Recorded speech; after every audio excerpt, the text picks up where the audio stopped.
Assalamualaikum warahmatullahi taala wabarakatuh. Salam pertemuan, salam pencerahan untuk teman-teman yang berkesempatan dengan saya. Apa khabar saudara semua? Doa saya agar anda sihat walafiat. How are you? YC Lau? You are the first one to appear.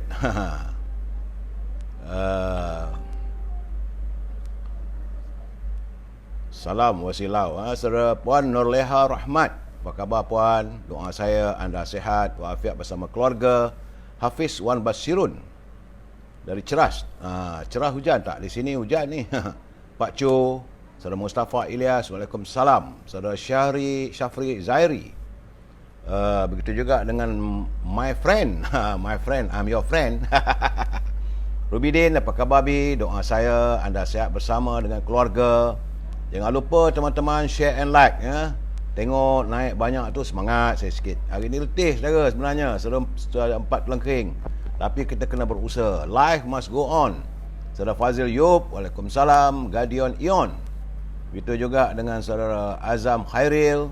Susilawati Ahmad, Waalaikumsalam. Muhammad Fauzi, Muhammad Syarul Abdul Karim, saudara Jambaria Abdullah daripada Skudai Johor.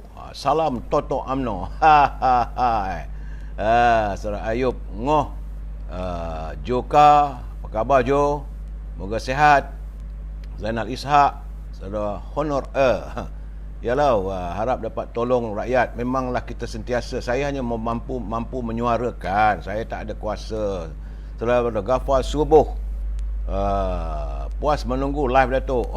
Saudara Ghafar Subuh, live saya sentiasa 9.30. Saya akan berusaha without fail akan hadir untuk menemani saudara, untuk kita berbicara, kita melabun apa yang kita, dapatan saya, apa yang berlaku pada negara kita dalam keadaan macam mana. Saudara, Saudara Kamal Awang, Saudara Muhammad Fuad, Bengkel Murah Rezeki, Saudara Muhammad Jack, Isni Ahmad, Muhammad Adrin, Ibnu Yusuf, Saudara Guardian Loan, salam satu Malaysia. Terima kasih. Dan teman-teman yang tak sempat saya santuni, saya mohon maaf. Mungkin kalau ada rezeki, kalau saya punya telefon okey, bolehlah saya santuni. Kadang-kadang telefon meragam, maklum sajalah macam tuannya. Baik saudara, seperti biasa saya harus memberi pencerahan kedudukan apa yang berlaku pada negara kita menyentuh soal isu COVID-19. Kerana hari ini adalah hari yang ke-619. Dah 619 hari dah, brother. COVID-19 ni menyerang negara kita ni. Tak ada nampak tanda-tanda sesusut-susutnya. Walaupun bagaimanapun hari ini kita bersyukur. Hari ini hari Ahad 28 November. Jumlah ini merupakan jumlah yang paling rendah sekali sejak tahun ini, iaitu jangkitan hari ini 4,239. Warga kita yang disapa oleh virus corona menjadikan jumlah keseluruhan 2,623,816. Semalam laporan saya terima kematian adalah 40 orang, menjadikan jumlah kematian terkumpul melebihi 30,200 orang. Itu dapatan saya, dan saya harus berterima kasih kepada saudara Rio yang saban hari menghantar kiriman, memberi kedudukan bagaimana COVID-19 dan sebagainya. Beliau begitu peka dengan sesuatu semasa. Dan untuk jumlah setakat hari ini saudara, hari ini dah 28 November, tinggal 2-3 hari je lagi. Alhamdulillah, nampak gayanya jumlah terkumpul untuk bulan ini adalah 152,174 jangkitan. Mudah-mudahan dapat terus berkurangan. Bersamalah kita berdoa. Di samping itu, sentiasalah menjaga kebersihan diri, jaga keluarga kita, elakkan, kalau boleh elakkan pertemuan di tempat ramai. Itu pastikan adanya penjarakan sosial. Kalau keluar, tutup peliput muka.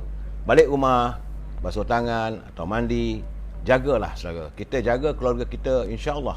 Hanya kita yang mampu menjaga keluarga kita. Baik saudara, itu dapatan saya setakat ini berhubung dengan COVID-19.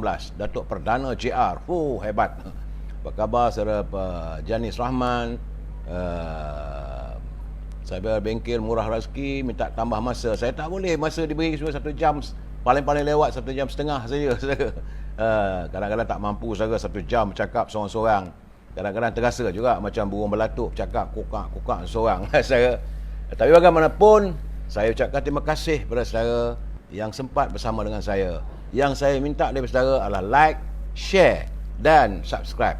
Kalau rasa terganggu dalam Facebook, boleh lari kepada Instagram. Saya juga membuat live juga pada Instagram, ya. Instagram laman yang sama, Amir Hijaz Fan. Okey saudara, kita masuk e-commerce. Dalam keadaan susah macam mana pun, e-commerce kena berjalan. E-commerce ini, saudara kalau nak mewawarkan produk saudara, bolehlah berhubung dengan Azhar di talian 011 330 41241. Dia sekarang ni tengah sibuk dengan haruman wangi-wangian Al-Baqur, dan juga ini minyak wangi daripada Timur Tengah. Ada teman menghantar kiriman, dia kata tahan 1 hari 2 hari bila dah pakai, dan haruman itu mengingatkan sewaktu berada di tanah suci Mekah. Memanglah ini haruman itu datang daripada pemekarnya daripada negara-negara Arab, saudara, ya. Minyak wangi Arab, bukan minyak atak. Alhamdulillah, untuk e-commerce ini produk ibunya terpaksa dihentikan sementara kerana melihat kos terlalu tinggi. Nak letak harga yang tinggi, nanti pelanggan kita pula rasa mahal pula tu, tak sampai hati pula kita nak charge. Nak dibuat pada harga lama sekarang ni dalam keadaan yang sebegitu. Bagaimanapun saudara boleh berhubung dengan Siti Farehah. Kabarnya Siti Farehah masih cuba nak bertahan dengan dendeng manis Siti Farehah. Jadi rendang tok dan bolu bedal setakat ini dihentikan, tapi dendeng manis Siti Farehah saudara boleh hubungi di talian 017 711 4300. Sedap makan dengan nasi, boleh tahan lah saudara, ya.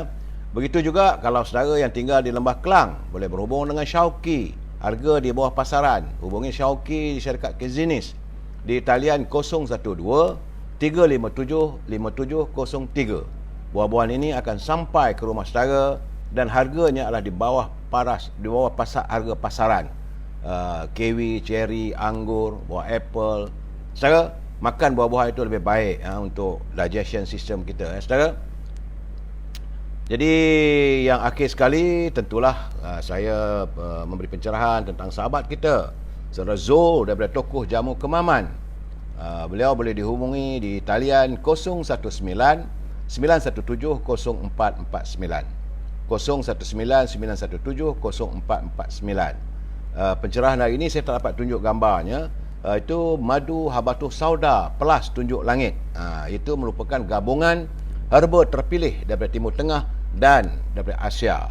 Ia untuk membantu, ini bukan ubat saudara, ya, hanya sekadar makanan harian kita jadi amalan, dapatlah membantu menambahkan tenaga dan stamina. Ia turut membantu menguatkan sistem imunisasi dan antibodi, membantu meningkatkan tenaga dalaman lelaki dan wanita. Samping itu, ia turut membantu melegakan sakit pinggang, sakit lutut, sengah tulang, sendi, kebas-kebas, saraf dan melancarkan peredaran darah. Samping itu, produk madu habatus sauda ini membantu masalah pernafasan, yang lelah, batuk, semput yang berpanjangan. Samping itu, ia melancarkan sistem penghadaman, membersihkan usus dan membuang toksin. Dan tentulah ia juga sesuai untuk ibu selepas bersalin, bagi membantu mengeluarkan angin dalam badan dan merawat diabetes, darah tinggi dan mengawal kolesterol. Hubungilah saudara Zul di talian 019 917 0449 Tokoh Jamu Kemaman. Saya cuma dapat mewawarkan, sambil-sambil itu kita bantulah syarikat beliau. Saudara Mazam Ramli, harga ayam naik, Tun Ghaffar, saudara Mat Darwi, saudara Azmi Atan, yang tak sempat saya santun tu jangan marah saudara. Sebab bila dah masuk gear tu, dia laju je lah, tak dapat sempat nak tengok, jangan saudara marah kat saya, saudara. Baik saudara, kita masuk sedikit tazkirah singkat. Tazkirah ini saya ingin mempercerahan betapa dahsyatnya surah Al-Ikhlas. Itu ayat surah Al-Ikhlas ini, baginda Rasulullah SAW pada satu ketika pernah bersabda bahawa demi Allah yang jiwaku di dalam genggamannya, sesungguhnya qul huwallahu ahad itu tertulis di sayap malaikat Jibril, dan Allahus Samad tertulis di sayap malaikat Mikail, lam yalid walam yulad tertulis pada sayap malaikat Israfil, dan walam yakun lahu kufuwan ahad tertulis pada sayap malaikat Israel. Kerana berkata Ibnu Abbas bahawa Rasulullah SAW bersabda, ketika baginda Isra' ke langit. Jadi baginda melihat Ar-Rasy di atas ada 360,000 tiang, dan jarak jauh antara satu tiang ke satu tiang itu ialah sekitar 300,000 tahun perjalanan. Pada setiap tiang itu terdapat padang pasir yang jumlahnya 12,000, dan luasnya setiap satu padang itu seluas dari timur hingga ke barat. Jadi pada setiap padang itu terdapat 80,000 malaikat, di mana kesemuanya membaca surah Al-Ikhlas. Setelah mereka selesai membaca surah tersebut, maka berkata mereka, "Duhai Tuhan kami, sungguhnya pahala dari bacaan ini kami berikan kepada orang yang membaca surah Al-Ikhlas, sama ada lelaki maupun wanita." Jadi saudara, eloklah kalau waktu duduk diam-diam seorang-seorang kat rumah, mengenang untung nasib kita, ya, dalam keadaan hari ini kita baca surah Al-Ikhlas. Surah ini adalah terbaik. Saudara, baik, usai sedikit tazkirah, kita masuk tentang mutiara kata kiriman sahabat saya Surah Ibil. Pendek saya tapi begitu tinggi pengertiannya. Razali Samad, Waalaikumsalam, makan kat kedai pemahal. Jadi saya tadi malam saya jarang makan nasi. Malam hari ini saya makan dodol yang saya beli daripada sahabat kita daripada Perak Tengah. Dodol maklong. Saudara, ingat tak maklong? Hai. Waktu saya buat live dengan labun secawan kopi, dodol itu masih ada lagi. Ada dua jenis, satu jenis ini daripada pulut hitam, dan satu lagi pulut biasa. Memang sedap, saudara. Mutiara kata kita hari ini, saudara, menurut Surah Ibil, budi bahasa pada akal budi sama seri pada wajah. Ingat, saudara, budi bahasa pada akal budi sama seri pada wajah. Saudara, saya minta maaf lah yang call saya tu, bukan saya nak reject, tapi saya tengah buat live, saya mohon maaf lah saudara. Boleh hantar kiriman, boleh saya baca yang sempat, sebab nak berdiskusi sebagai secara live gini saya tak tahu saudara. Jadi saya ni usia dah 65 tahun saudara, jadi malas nak belajar, biarlah anak-anak yang mengendalikan urusan ini. Baik saudara, seperti biasa, salam impian moratorium dan pengeluaran wang RM10,000 secara tuntas dari kumpulan wang simpanan pekerja. Saya hanya mampu mengirimkan salam saudara kepada warga di kumpulan wang simpanan pekerja. Saudara, itu boleh saya buat. Saya bukan pegawai di sana, dan saya mengharapkan agar mereka di sana tu dengar rintihan rakyat. Dan besok Parlimen masih bersidang lagi, saya mengharapkan adalah wakil-wakil rakyat kita yang menyuarakannya, dan kita menunggu apa makluman daripada Menteri Kewangan. Dan kita ingin berpesan pada pimpinan negara, jangan berbelanja tanpa had, kerana kalau negara berbelanja tanpa had, maka negara akan muflis. Saudara, tajuk perbincangan kita malam ini adalah kemana hati kan ku bawa. Dah tak tahu nak cakap apa dah, saudara. Kemana hati kan ku bawa. Sedih saya. Tapi sebelum saya memberi pencerahan, kita santun dulu pantun Pak Nazir seperti biasa. Apa kata Pak Nazir? Ayam katik berjalan merata, bermalas-malas, kekenyangan tetap. Elit politik semacam kita ramai ikhlas, tapi ada yang tidak. Nampaknya ikhlas, tapi ada yang tidak ikhlas, saudara. Kata Pak Nazir lagi, pucuk mengkudu dimasak lemak, gulai perlata, sayur peria. Pemimpin berpadu, menjauh tamak, rakyat jelata bertambah setia.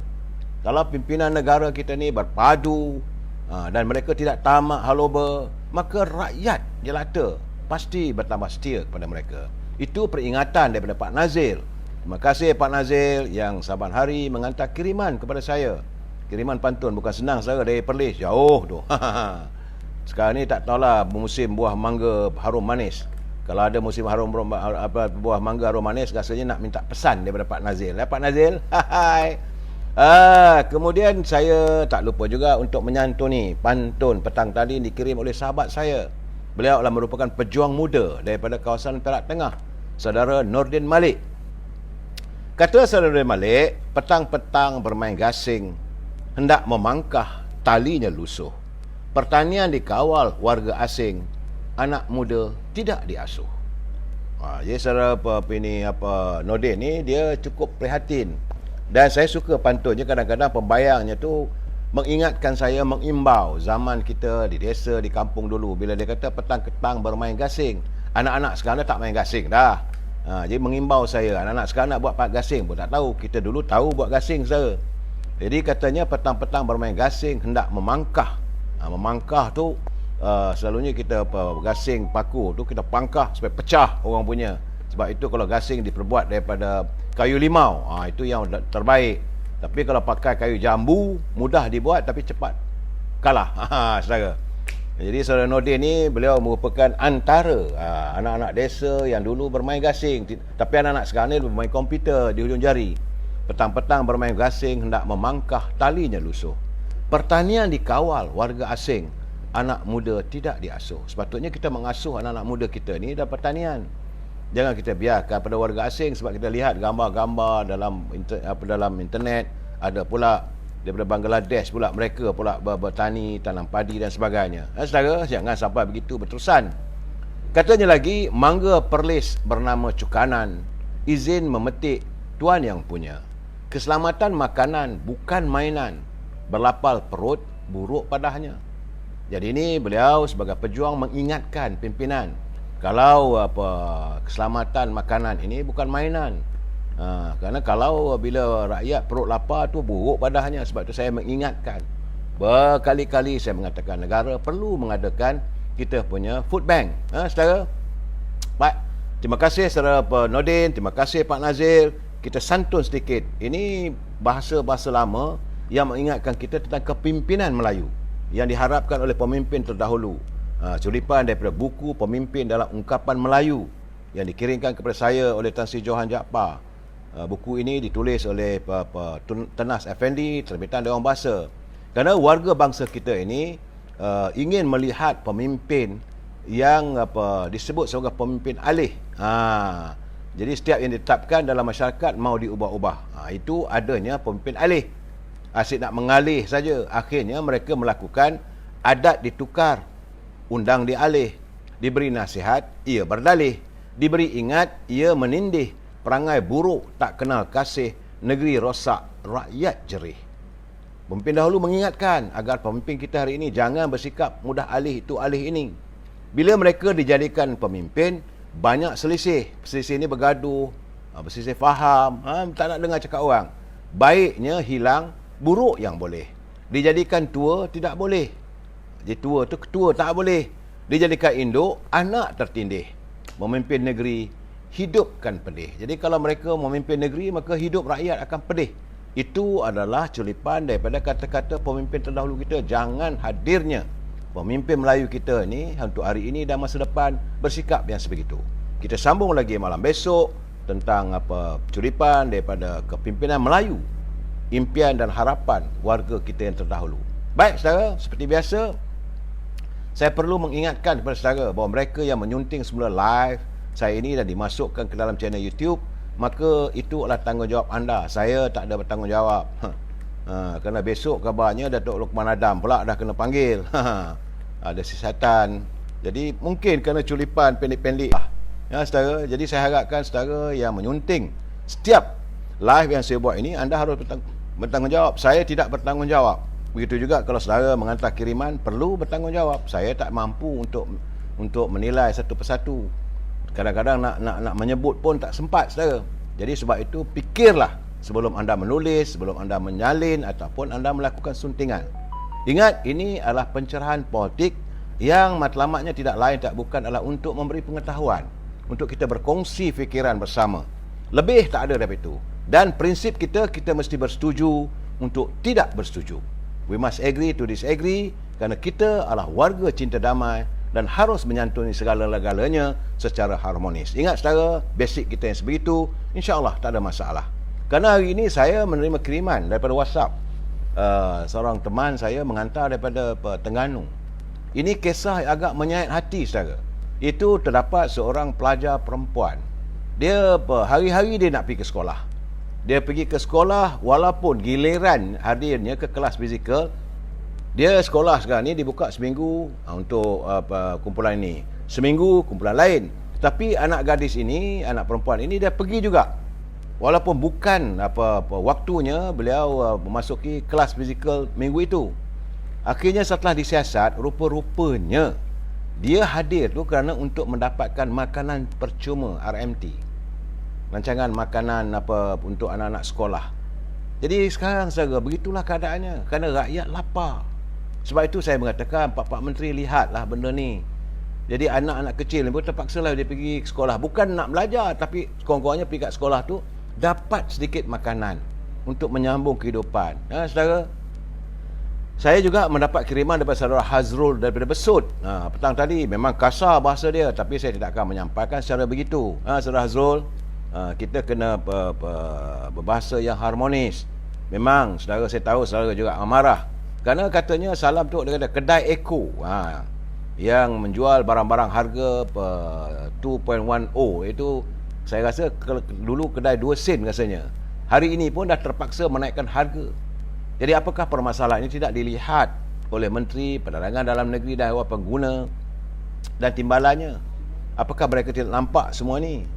Timbalan Menteri ada 2 orang, tapi mereka seolah-olah langsung tidak berfungsi, ya saudara. Kerana saudara suka tak suka, saya melihat kenyataan daripada Datuk Ahmad Hamzah, Menteri Pertanian dan industri makanan. Dia bagi MAFI, Malaysian Agriculture Food and Industry. Kenapalah dia gunakan bahasa Inggeris?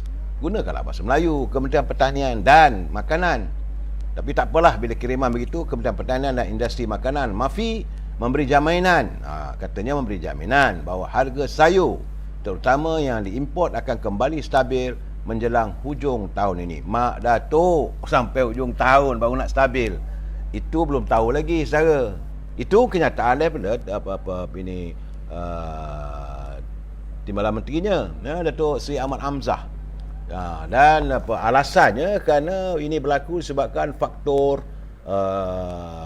yang cuaca, kenaikan kos di luar negara, kenaikan kos pengangkutan yang tidak di luar kawalan MAFI, katanya. Jadi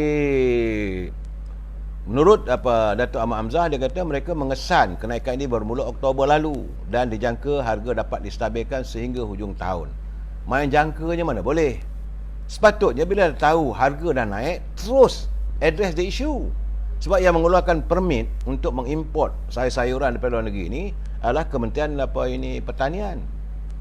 Sepatutnya bila tengok aja begitu, bila dah dapat saja alert daripada warga pengguna, patutnya dah address the issue.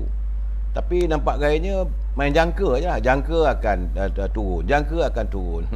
Jadi macam mana keadaan sekarang? Takkan rakyat boleh menjangka-jangka sampai hujung tahun? Bagaimana kalau tak ada penurunan? Apa alasan lagi nak bagi? Jadi janganlah memberi alasan. Sebab saya katakan, rakyat nak mengadu ke mana? Rakyat susah dalam keadaan duit tak apa-apa nak ada sekarang ni, saudara. Sumber pendapatan. Tengah hari tadi saya makan tengah hari dengan sepasang suami isteri. Sepasang suami isteri muda. Saya makan kerana ramai kat kedai tu. Meja pun tak cukup, saya berkongsi meja. So dia menceritakan pada saya bahawa sekarang ni kedudukannya, dia pun khawatir bahawa melihat masa depan negara kita, apa akan terjadi kalau barangan terus naik. Sebab tadi dia makan tadi pun harga pun tinggi juga, saudara. Harga pun tinggi, tapi masih boleh lagi dia nak makan. Saya selalu katakan bahawa dalam soal kita makan dekat kedai, is willing buyer, willing seller. Jangan kita salahkan. Cuma yang saya lihat, apabila adanya kenyataan daripada Kementerian Perdagangan Dalam Negeri dan Hewan Pengguna, dia minta pula pembeli ataupun pelanggan ataupun pengguna yang membuat laporan tentang membeli harga kailan ikan masin sampai RM18 tampil ke muka pihak kementerian. Jadi dia dah bagi address, dia dah bagi resip. Siasatlah. Sebab harganya itu tak sepatutnya, takkanlah ikan masin dengan kailan sepiring RM18. Jadi sebab tu kata Kementerian Perdagangan Dalam Negeri Hewan Pengguna Pulau Pinang, dia minta pelanggan sebuah restoran di Kepala Batas. Rupanya kejadian itu berlaku di Kepala Batas, iaitu harga yang berhubung hantarannya di media sosial mengenai hidangan kailan ikan masin pada harga RM18. Aduh, ikan masin je. Saya kadang-kadang nak gelak pun ada. Kadang mereka letakkan harga yang bukan-bukan. Jadi Kementerian Perdagangan Dalam Negeri dan Haiwan Pengguna janganlah tunggu minta pula pengguna yang kena bagi. Dia ada pegawai, dah jelas. Ada resipnya, ada harganya, nama kedai, pergilah ke kedai tu. Ni dia kata dia minta lah supaya pelanggan dapat memberikan kerjasama agar tindakan lanjut dapat dilakukan. Bawa resip tu betul tak betul? Kalau betul, sasatlah itu saja. Jadi kerana menurut santaran di Facebook itu, pelanggan berkenaan memuat naik resip yang memaparkan harga keseluruhan makanan sebelum ia tular. Itu kerana pelanggan terbabit dia terkejut kerana sebungkus kailan ikan masin dijual pada harga RM18 dan kenaikan harga barang mentah dengan ikan jenahak, sayur, ulam dan sambal dibelinya tinggi.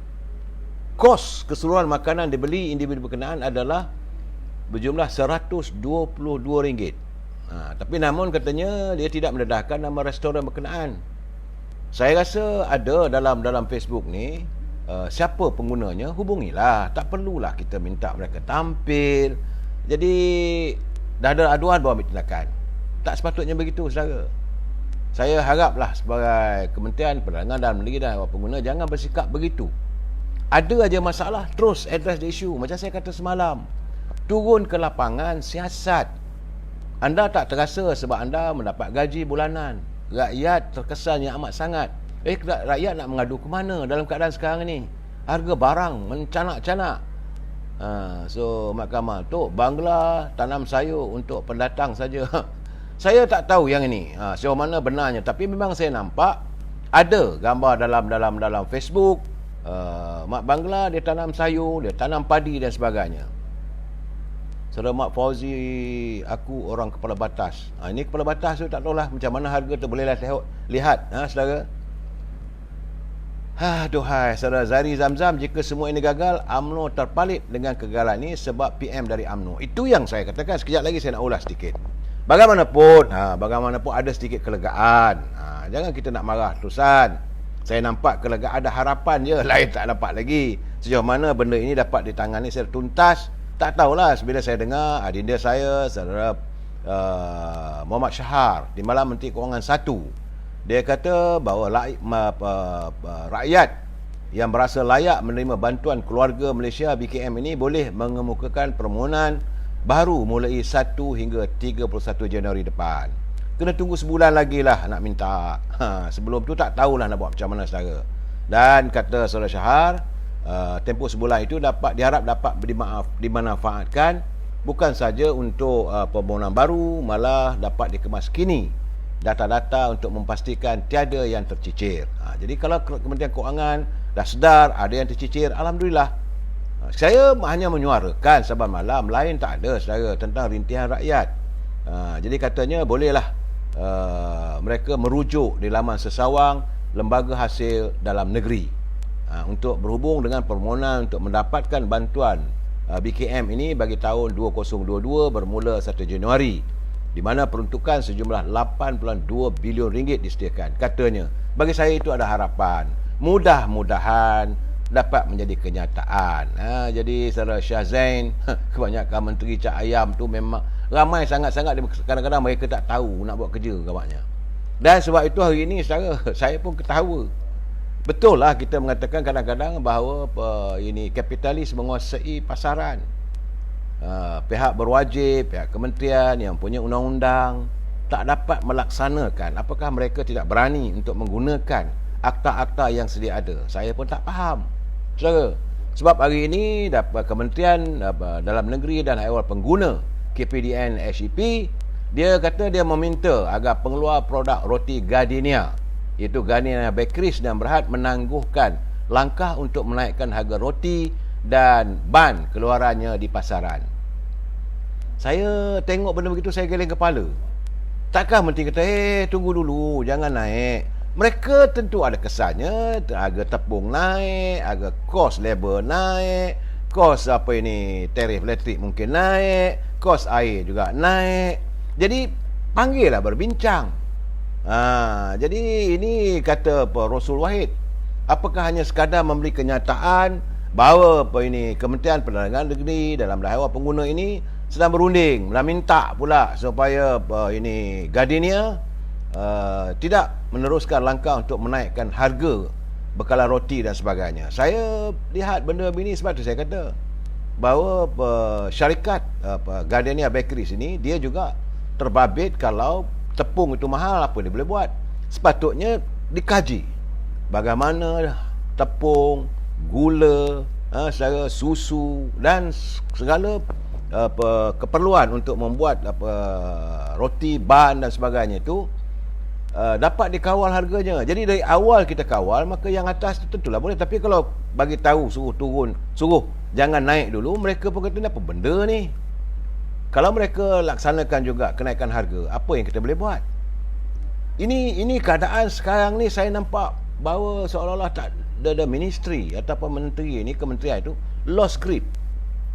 Bukan, kita tak boleh hanya sekadar membuat kenyataan demi kenyataan. Mesti ada tindakan susulan.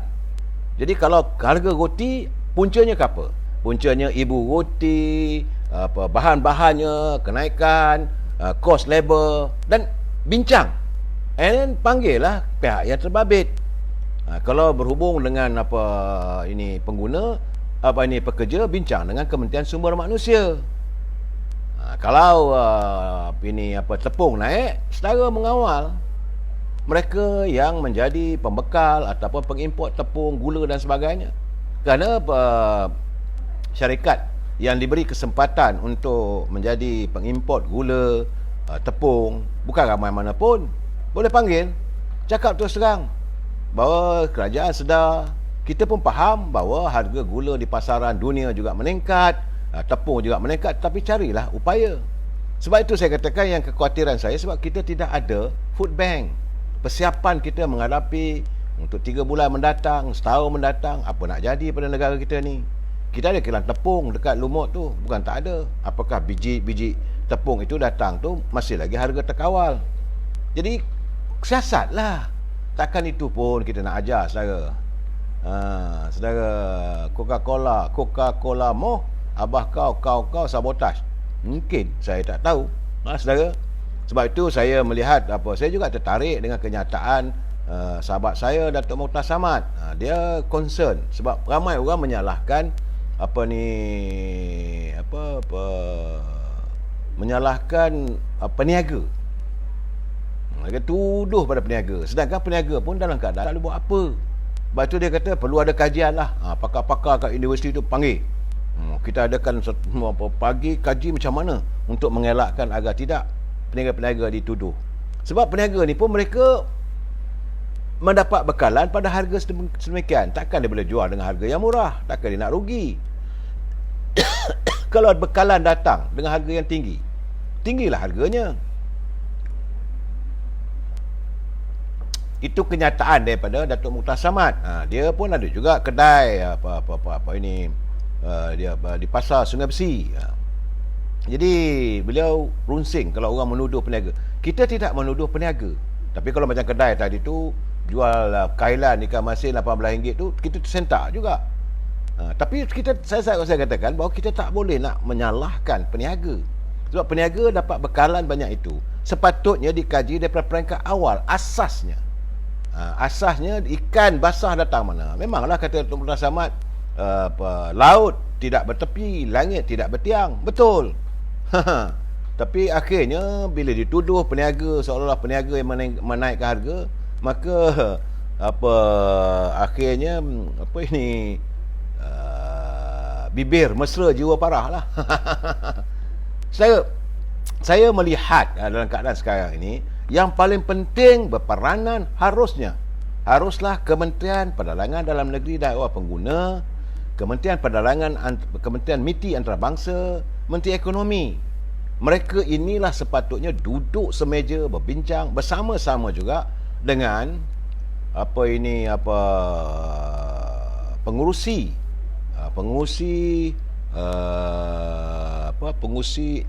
pemulihan ekonomi negara, Tan Sri Muhyiddin yang bertaraf menteri. Kita perlu menjawab secara benda begini. Sebab masalahnya apa-apa pun terbabitnya pada UMNO. Sedangkan kita perlu tahu, saudara, saya nak cakap terus terang, saya rasa lenjan lah asyik-asyik menyalahkan UMNO. Bila barang naik, BN. Sekarang ni pun saudara tengok tadi, saya tengok ada culipan, dah mula dah di Sogo. Itu Sogo tu pusat gerakan yang paling dari dulu lagi. Sejak zaman reformasi, bila ada masalah, mereka mula berhimpun, menjerit, menzahirkan ketidakpuasan hati mereka. Sedangkan kita perlu jawab, parti mana yang jaga ekonomi? Yang menjaga ekonomi negara hari ini berkaitan dengan harga barangan adalah Tan Sri Muhyiddin. Kerana beliau sebagai pengurusi Majlis Pemulihan Negara. Dan beliau bertaraf menteri. Kemudian Menteri Pertanian datang daripada saudara Ronald Kaindi. Ronald Kaindi adalah ahli dari parti PBBM, bukan ahli UMNO. Dia melompat. Dia dilantik sebagai menteri menyertai parti PBM. Menteri di Jabatan Perdana Menteri yang menjaga hal ehwal ekonomi. Dulu dia memanglah UMNO, Datuk Mustafa Mohamad, tapi hari ini beliau bukanlah warga UMNO, beliau adalah warga PBM yang melompat juga. Menteri MITI, Menteri Perdagangan Antarabangsa, Azmin Ali, dia bukan ahli UMNO, bukan juga ahli PKR. Dia dah melompat meninggalkan partinya menyertai PBM. Ya, Menteri, Timbalan Menteri Perdagangan Dalam Negeri Haiwan Pengguna juga daripada PBM. Tapi kalau mereka mengizinkan atau membiarkan buat tak tahu, tengok begitu saja, yang akan terkesannya adalah UMNO. Saudara perlu ingat, saudara, saya berkali-kali saya katakan, bila barang naik, yang salahnya UMNO. Dari dulu lagi, zaman Pakatan Harapan pun, bila barang naik, janji tak tuntas, rakyat melihat kerajaan itu UMNO Barisan Nasional. Bagi rakyat bawahan di desa-desa, di kawasan pedalaman, mungkin di kota raya, mungkin mereka faham. Mereka yang alert tentang politik ni, mereka mungkin faham bahawa kerajaan hari ini, kerajaannya adalah kerajaan campuran. Tetapi bagi yang di luar bandar apa semua, dia kata ini UMNO, salahnya UMNO. Orang lain boleh lepas tangan, Parti Peribumi ke, tambah-tambah lagi PAS. Dia duduk dalam satu rakit tu, dia buat tak tahu je. Tapi yang kena maki, yang lenjan, kena kutuk oleh rakyat adalah UMNO. Sebab itu saya harap Yang Amat Berhormat Perdana Menteri, dan supaya melihat keadaan ini tentang kesan politik yang akan dialami oleh parti UMNO. Kerana Yang Amat Berhormat datang daripada UMNO, Yang Amat Berhormat sebagai Perdana Menteri. Kita faham Yang Amat Berhormat tertakluk kepada 69 orang menteri dan timbalan menteri. Yang Amat Berhormat mengharapkan mereka melaksanakan tugas yang diamanahkan. Tapi kalau Menteri Ekonomi bukan daripada UMNO, Menteri Pertanian bukan daripada UMNO, Menteri Perdagangan dalam negeri yang bawa masuk, import dan sebagainya bukan daripada UMNO, Menteri Ekonomi bukan daripada UMNO, tak fair lah kalau nak salahkan UMNO. Menteri Perdagangan dalam negeri dan Haiwan Pengguna pun bukan UMNO. Tak ada seorang pun warga daripada pimpinan UMNO berada dalam kementerian tersebut. Jadi nak buat macam mana? Saya nak bagi tahu kepada warga faham. Ini akhirnya yang jelas mereka menyalahkan. Sebab itu saya kata dalam keadaan begini, yang terbaiknya pilihan kita adakan pilihan raya. Pulangkan balik kuasa itu pada rakyat, biar rakyat menentukan. Sebab tak larat lah. Saya bila tengok dalam culipan, orang ni kata begitu, UMNO. Orang ni kata UMNO. Kerana Perdana Menteri itu datang daripada UMNO. Apakah hanya beliau sebagai Perdana Menteri, seorang-seorang diri di situ, dan saya tak tahulah macam mana teman-teman yang lain yang harus membantu beliau dalam kabinet, sepatutnya dibincangkan secara tuntas. Ini masalah KWSP yang tak selesai. UMNO juga yang salah. Sedangkan Menteri Kewangan bukan ahli UMNO. Salah UMNO. Saudara. Cuma timbalan menteri, apalah Syahar boleh buat sebagai timbalan menteri satu. Kemudian kenaikan harga barang. Saudara, ini di luar kemampuan kita. Yang sebab itu saya boleh menyuarakan saja. Dan ini lebih bahaya lagi, saudara. Ini saya nak masuk bab ini, bab yang lebih, bagi saya melihat keadaan ini, kemarahan, masalah akan mendatangkan masalah besar. Iaitu apabila Yang Berhormat Mulia Tengku Zafrul dalam jawapan bertulisnya kepada soalan daripada seorang ahli parlimen iaitu Ahmad Fadil Syari, Ketua Pemuda PAS. Ini berhubung tentang wang ehsan royalti minyak Petronas. Apabila Tengku Zafrul menyatakan bahawa untuk tahun ini tak ada lagi. Ini terkesan besar sebab tahun lepas dapat 450 juta. Hari ini dah tak ada, macam mana? Tentulah sebab kerajaan negeri Kelantan bukanlah mempunyai pendapatan yang besar. Dalam keadaan rakyat di Kelantan juga terkesan yang amat sangat. Kesan daripada 2 tahun hilang pendapatan, daripada PKP yang separuh masak, tak boleh nak meniaga dan sebagainya. Pendapatan tak ada. Jadi bila keadaan begini, tentulah ia akan mengakibatkan kesan kepada rakyat di Kelantan. 400-500 juta tak ada lagi. Dulu ada duit dulu, habis digunakan. Tak tahulah nak buat apa, tapi kita tengok ganti kereta, gaji naik, rakyat tak ada. Air di Kelantan, air yang terawat tak ada. Macam saya katakan, sepatutnya itulah baru dapat rezeki daripada Allah SWT turunkan. Baik hati di kerajaan pusat, adakan wang royalties dia untuk di Saguhati, wang ehsan di Kelantan, patutnya digunakanlah untuk pembangunan, untuk memperbaiki kehidupan rakyat. Ini tidak. Saya tak tahulah apa lagi dibuat sebab tidak ada penjelasan secara tuntas. Dari wang itu digunakan untuk apa sebagainya. Sebab saya tengok laporan yang saya dapat, jalan-jalan masih berlubang, berlopak, rakyat masih lagi ekonominya tidak lagi digembling, air tidak terawat. Tapi yang kita lihat gaji Exco pimpinan kerajaan negeri Kelantan meningkat, kereta Mercedes. Jadi terpulanglah pada rakyat Kelantan untuk memikirkan. Sebab itu saya mengatakan untuk pilihan raya akan datang adalah satu yang sukar bagi PAS nak mengimbangi rasa tidak puas hati rakyat terhadap kepimpinan mereka. Sebab Ahmad Fadil Syari, ahli Parlimen Pasir Mas, dia bertanya, dia minta kerajaan menyatakan status tentang tuntutan bayar royalti tunai oleh kerajaan kepada kerajaan negeri Kelantan. Jadi Tengku Zafrul kata tak ada. Jadi bila keadaan begitu, kabarnya saya difahamkan bahawa timbalan Presiden PAS, iaitu juga ahli Parlimen Tuan Ibrahim, Tuan Man, dia kata dia menubuhkan satu jalan kuasa untuk mengadakan perundingan dengan kerajaan pusat. Ini keadaan saya. Bila ini berlaku, saya menjangkakan tentulah ia akan turut terkesan kepada rakyat di Kelantan. Sebab itu saya kata dalam keadaan sekarang ni kita harus berjimat cermat. Buy what we need, not but what we want.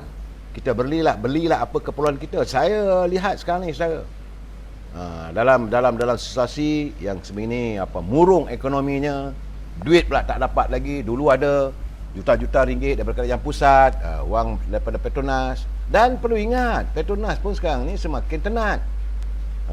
Jadi tak tahulah apa yang akan berlaku pada negara kita dalam keadaan yang mendatang ini. Bajet memang cantik, tapi tak tahulah boleh macam mana nak dilaksanakan.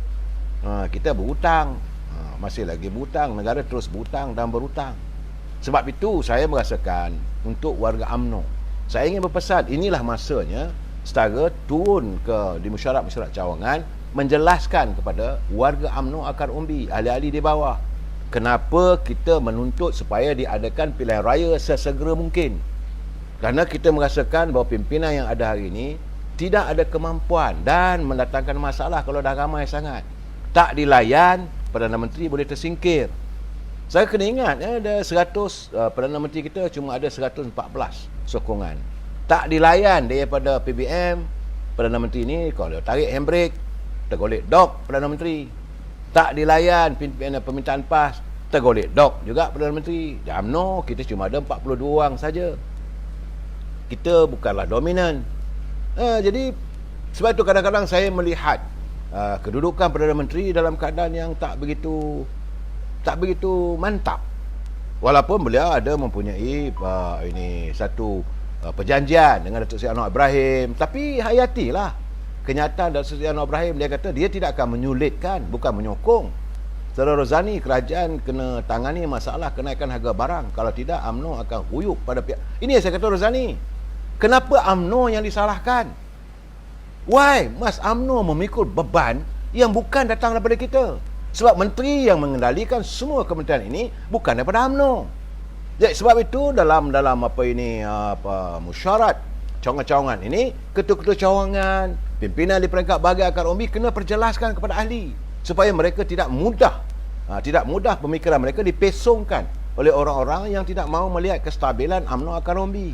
Jadi mereka yang berada di anjung kuasa mulalah buat cakap bahawa ini semua kerana Presiden UMNO. Akhirnya UMNO yang disalahkan.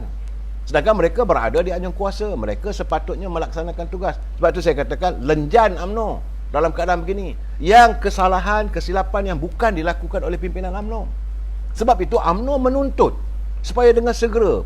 Tapi bila kita minta supaya diadakan ambil pilihan segera, mula kata kita sombong, mula kata kita angkuh. Konon-kononnya bila menang di pilihan raya di Melaka, kita dah mula buka dada, kita sombong. Bukan. Sebab kita merasakan dalam keadaan waktu sekarang ni, kemelut yang dihadapi oleh rakyat, yang terbaik pulangkan kembali kuasa itu kepada rakyat. Give back to the peoples. Let they decide. Biarkan mereka menentukan. Ini sekarang ni persekongkolan UMNO dengan PAS, dengan PBM, yang kita tahu bahawa itu adalah merupakan satu ikatan yang teramat rapuh, yang saling cemburu mencemburui, yang saling tidak ada percaya mempercayai. Pimpinan PAS tidak lagi percaya pada UMNO. Sebab itu saya tengok tulisan daripada PAS Merah, dia kata mengalahkan dalih nak menang Putih Gunung Ledang mesti ada jambatan emas, mesti ada hati pinang, mesti ada macam-macam lah. Bersyarat kalau UMNO nak bersama meneruskan muafakat nasional, maka mestilah UMNO bersama dengan PBM. Letak syarat begitu, mana kita mau? Kita tak boleh dah. So begitu juga saya melihat juga kenyataan daripada Nik Abduh. Dia kata kalaulah sesuatu berlaku pada muafakat nasional yang amat malu, yang perlu memikul tanggungjawab oleh PAS. Saya bersetuju dengan keadaan begitu. Sebab UMNO tidak pernah mungkir dalam perjanjiannya, dalam sadis. Kita tak pernah menyinggung dan sebagainya, tapi mereka terus menyinggung kita. Dalam keadaan begini, mesyuarat cawangan-cawangan, saya haraplah warga UMNO khususnya di peringkat akar umbi kena diperjelaskan kenapa kita perlu mengadakan pilihan raya sesegera mungkin. Tapi dengar kata Khairi Jamaluddin, tak boleh pula dah. Keadaan suasana kesihatan sekarang ni tak menentu, tak ada keperluan. Tanya pula Syahdan Kasim, tak ada keperluan. Tanya pula Anwar Musa pun kata tak ada keperluan, tak boleh dah, tak payahlah, kita kena tunggu. Mereka semua ni kalau boleh nak mengenjak supaya pilihan raya ini tidak berlaku tahun ini, kerana mereka mahu mengadakan pilihan raya parti terlebih dahulu. Kalau pilihan raya parti terlebih dahulu berlaku, mereka sekarang ni sedang berusaha untuk menyingkirkan Presiden UMNO Datuk Seri Zahid Hamidi. Ini ada perancangan mereka, kerana selagi Datuk Seri Zahid berada sebagai Presiden, mereka melihat hari-hari yang gelap. Sukar untuk mereka akan diturunkan untuk bertanding sekali lagi, sebab mereka terbukti tidak kesetiaannya boleh diragui. Alihan pandangannya, mukanya nampak macam UMNO, tapi hatinya dengan PBM. Ini gambarannya je. Sebab itu mereka berusaha habis-habisan sekarang. Kalau boleh dia tarik lagi. Sebab saya dah berbual dengan ada kawan-kawan saya, dia kata tarik sampai 2023. So jadi tahun depan ada pemilihan parti. So bila pemilihan parti berlaku, presiden disingkirkan. Bila presiden disingkirkan, timbalan presiden disingkirkan, ahli majlis tinggi yang bersama dengan presiden disingkirkan, Datuk Ahmad Maslan disingkirkan, Datuk Dr. Zamri Abdul Kadir disingkirkan, ketua-ketua perhubungan yang bersama dengan presiden juga disingkirkan. Maka watikah untuk mereka bertanding itu dapat.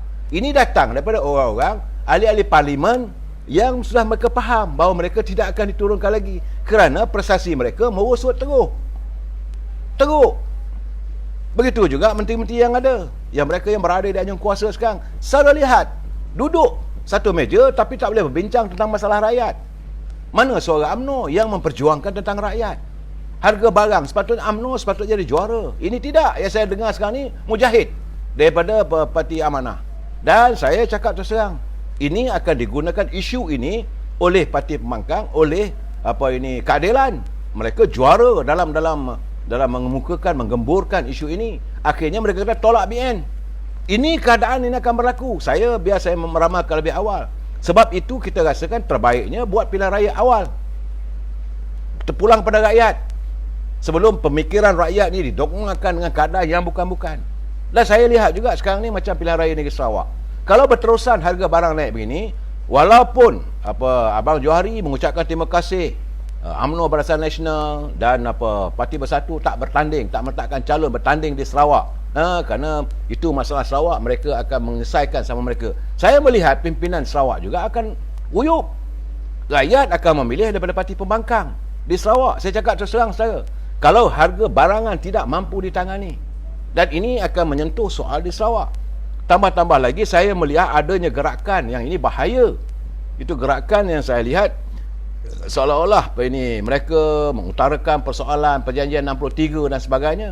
Ini satu benda yang very sensitif, tak sepatutnya, tidak sepatutnya dijadikan isu dalam musim kempen pilihan raya.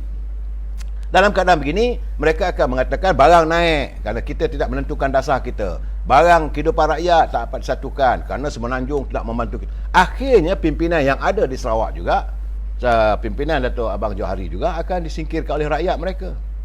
Saya memberitahu gambaran ini supaya pimpinan di Sarawak sedar. Mereka harus juga menuntut supaya pimpinan di Kuala Lumpur campur tangan segera dalam mengatasi masalah kenaikan harga barang. Sebab kalau tidak nanti mereka akan terkesan. Dari segi political implicationnya tentulah akan berlaku juga. Pilihan raya 16 Disember. Rakyat di Sarawak berdengung ni. Dan kita melihat bagaimana sekarang ni mereka tidak menggunakan Pakatan Harapan. DAP akan bertanding cara DAP. Parti Keadilan akan bertanding cara Parti Keadilan. Amanah cara amanahnya. Dan mereka tidak mahu dilihat sesuatu satu ketumbukan yang besar. Tidak.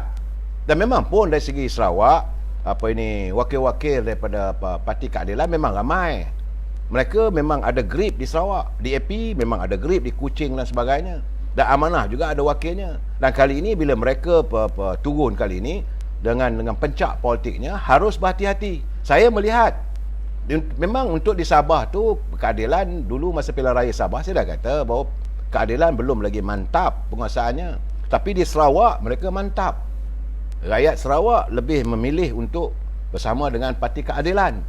Itu dapatan saya dari segi nota-nota, dari segi data-data yang kita ada berdasarkan pilihan raya yang PRU 14 dulu. Dan apabila barang naik ini pasti akan dijadikan isu besar bahawa kerajaan Sarawak gagal menangani masalah ini. Bila ini ataupun berjaya menguasai pemikiran rakyat, maka mereka akan menolak kerajaan yang ada. Saudara bakal lihat tak lama lagi, tinggal lebih kurang dalam 18 hari je lagi. 18-19 hari nanti bila ada pilihan raya di Sarawak, kita tengok result dia. Sebab saya berkeyakinan apa saja result di Sarawak itu tentulah akan membawa kesan kepada pilihan raya yang ke-15.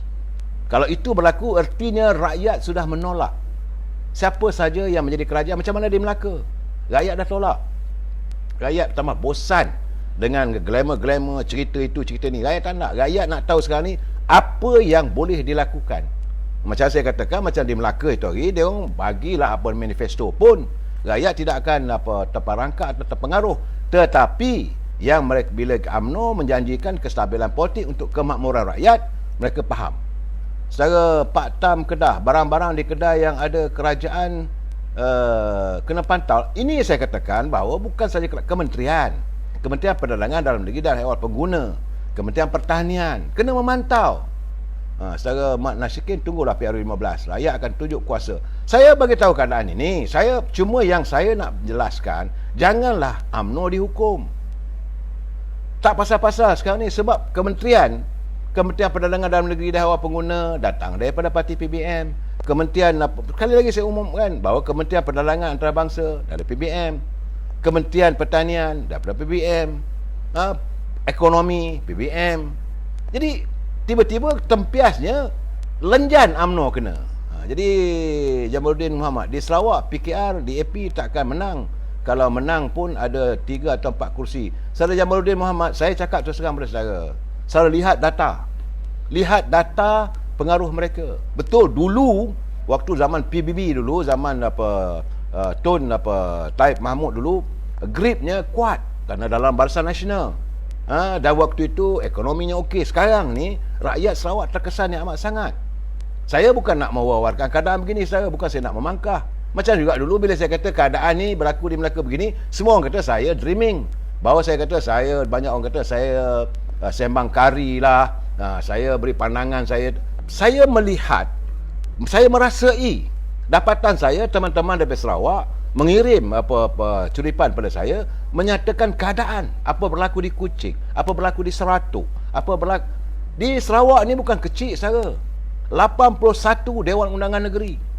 Daripada 81 Dewan Undangan Negeri di Sarawak itu, dan ia kota-kota besar tak banyak mana. Hanya Miri, Sibu, Kuching, tetapi di luar rakyat begitu terkesan kalau harga barangan yang tinggi. Dan mereka tak akan mungkin orang Sarawak ni kalau dah dia buat keputusan, dia tak ada berpaling. Mereka tidak akan berpaling. Ini masalahnya. Jadi kalau pimpinan yang Ahmad Berhormat Datuk Ismail Sabri mau membantu Abang Johari, kalau Tan Sri Muhyiddin nak membantu Abang Johari, pastikan kawalan harga makanan dilaksanakan di seluruh negara dan diadres dan dilaksanakan setuntas mungkin. Ini boleh membantu. Kalau tidak, nanti suasana ekonomi politik teruk. Saudara kuasa, saudara Jack mana tadi? Saudara Jack Sepah, kuasa tu ada kat UMNO tu. Orang nombor 1 Malaysia, PM ada kuasa kawal harga. Tak ada. Beliau hanya Perdana Menteri. Yang dia boleh buat, buang. Sekarang dah tempoh 1 hari. Sebab itu kalau beliau tidak menangani 3-4 orang menteri ni, kuasa yang dia ada adalah mengganti dengan orang lain. Takkan semua kuasa ada pada Perdana Menteri. Ini bukan pemusatan. It is not a centric power. Sebab kita ada kabinet, saudara. Sebab itu saya kata jangan salahkan satu orang. Boleh dah tukar menteri ya betul saudara Nizam Zamri, bolehlah tukar menteri yang bukan PM. Saya agak setuju. Sepatut sekarang ni Ahmad Perdana Menteri mungkin dia nak pergi ke Singapura besok lusa ni, dia harus memikirkan macam mana nak address the issue. Bahawa kabinet yang dia ada sekarang ni penuh dengan ketempangan. Apabila ahli menteri-menterinya tidak dapat dilihat berfungsi sebagaimana yang diharapkan oleh rakyat. Dalam keadaan begini, Menteri Kesehatannya dengan macam-macam cerita nak tunjuk bahawa dia lebih hebat lagi, itu ini dan sebagainya. Tiap-tiap hari buat pengumuman, buat kenyataan, tapi akhirnya orang nampak in the limbo. Dan cerita vaksin tak selesai. Kita dah tanyakan kat dia, mana ubat? Yang kita nak ubat. Vaksin dah almost 90% semua orang telah pun mengadakan suntikan vaksinasi. Saya sendiri dah 3 dos. Tapi sekarang ni tidak ada kawalan pula tentang kehadiran berita-berita yang mengarut, yang mengatakan bahawa kemungkinan Pfizer ni tak gunalah, Zeneca lah, macam-macam. Patut ini diadakan satu kawalan supaya rakyat tidak mudah terpengaruh dengan yang muka-muka. Ini rakyat sudah takut. Saya sendiri pun bila baca artikel tu, umur saya 65 tahun. Saya punya dos ketiga Pfizer, sebelum tu saya ambil Sinovac. Apakah ni? Sesuai ke tak sesuai diri saya? Saya pun takut. Kalau saya sendiri pun diburu ketakutan, apa lagi rakyat yang tidak mendapat pengetahuan seluas-luasnya. Jadi Menteri Kesihatan kena panggil Menteri Komunikasi, cari jalan macam mana nak menyelesaikan masalah ini. Serangan-serangan terhadap vaksinasi, anti vaksin. Satu. Kedua, yang kita nak tahu apa ubatnya, yang kita tunggu ubat. Semalam saya kehilangan kakak saya. Kesan daripada COVID-19. Saya tidak menyalahkan menteri, tetapi kalau dah tak ada ubat macam mana? Apakah dengan Panadol? Apakah dengan saya tak tahu dengan makan ubat sesama ke? Kita tak tahu. Ubat untuk penyakit vaksin ni, penyakit virus corona ni apa? Apakah virus corona atau COVID-19 ni sama seperti HIV yang tak ada ubat? Siapa saja dijangkiti oleh HIV tidak ada masa depan untuk hidup. Adakah begitu? Ya, adakah orang yang masuk dia kena HIV ditidurkan? Maka ditidurkan tiada harapan untuk hidup. Ini yang mengganggu fikiran rakyat. Yang perlu dijelaskan kenapa, supaya dia rehat, supaya jantung dia boleh bergerak dengan baik, dia tak ada pergerakan dengan tenang, so pernafasannya, oksigen dalam badan boleh disambungkan dengan segera. Sepatutnya dijelaskan sejelas-jelasnya kepada rakyat. Ini tidak berlaku. Malahan yang paling saya tuntut masih lagi dari dulu lagi, saya nak tahu apa ubat terbaik yang kita temui. Dan Menteri Sains dan Teknologi Adam Baba janganlah cerita bahawa kita dapat vaksinasi. Vaksin is only vaksin. Ini bukan shield.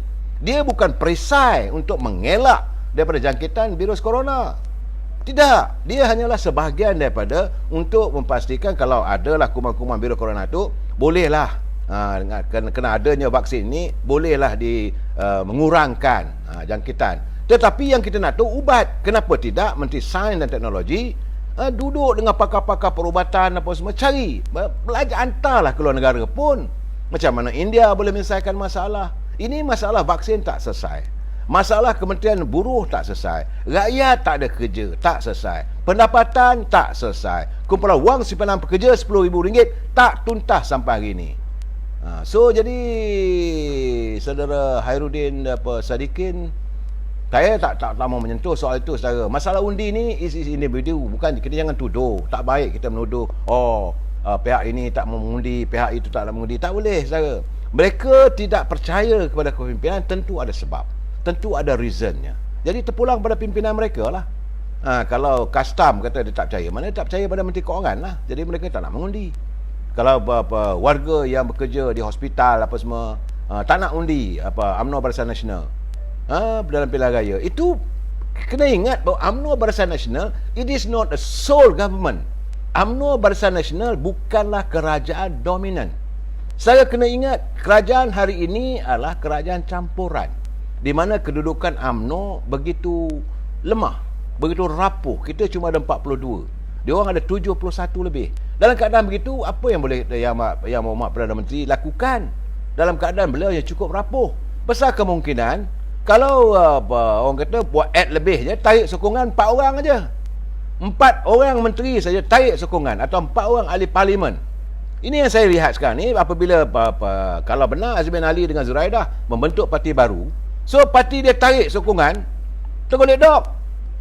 Bila ini berlaku, apakah perjanjian? Sebab saya tengok, saya hari-hari saya perhatikan kenyataan-kenyataan daripada DAP, daripada Amanah, daripada PKR tentang berhubung dengan perjanjian, bukan perjanjian pun, persefahaman MOU yang ditandatangani antara Pakatan Harapan dengan kerajaan pimpinan Yang Amat Datuk Ismail Sabri.